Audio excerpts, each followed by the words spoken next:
Hi, Peter. Good morning. I am Sidiko Suno from Farababanta.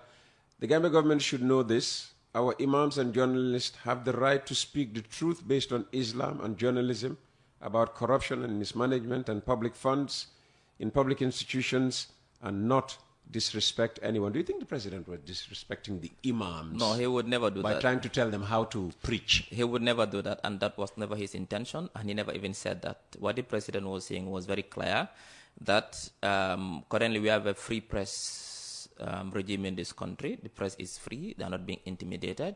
They are not being threatened. There is no censorship. Well, I'm not being intimidated. I'm not being threatened. I'm not sure about that. But no journalist is being threatened. No journalist is being intimidated. You don't see mass arrest of journalists because of their work. Well, I know one who will beg to differ. Who? Musa Sharif. But it's not been. You summoned him in a threatening manner. No, I did not. How did you know that I was someone in a threatening manner? Well, I spoke to him. Yeah, but he gave you. If he said that, then he will give you false information. I did not summon in a threatening manner. If I wanted to summon him in a threatening manner, I wouldn't have witness. I wouldn't have the GPU there. I wouldn't have the media council there. I wouldn't have the news publishers association there. What I is just to raise a concern about a headline which I thought was erroneous, which I thought was misleading, bring it to his attention, and he accepted that it was a wrong headline, and he apologized. I did not threaten him in any way. You never made him feel uncomfortable in any way?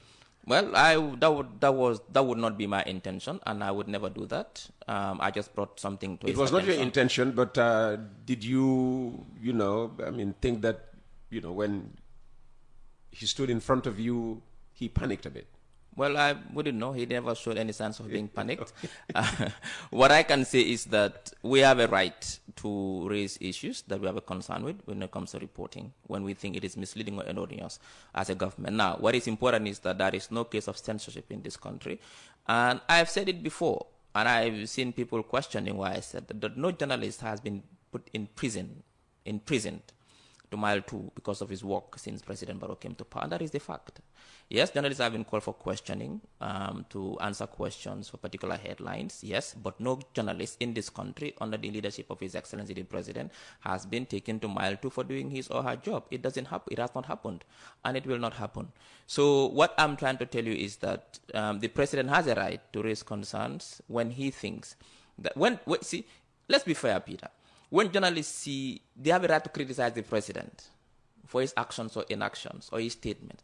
So the President doesn't have any right now to raise concerns about the way journalists do their work. He has a right to do it. He's a citizen. Now, if the imams has a right to criticize the President in a manner which, in fact, can be so harsh sometimes, he has a right also to raise concerns in the way they preach. We say it's democracy, free speech. So you want to censor the President, but you want the President to speak his mind. I think that is unfair. He has a right to raise concerns that some imams, he didn't even mention all imams, some imams use their pulpit to sow discord in this country in the manner in which they preach.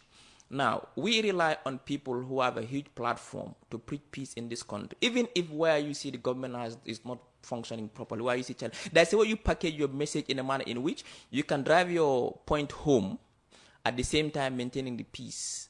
But the way some imams do it, and these are a few of them, they do it in a manner in which they want to just create disaffection among the population, and which the President has a right to raise as a leader of this country, whose sole responsibility is to ensure stability and peace in this country. No, so I agree entirely. The President has a right to express his opinion about anything and anybody. Of course. But I wasn't there. And I've seen recently that... I wasn't there. Yeah?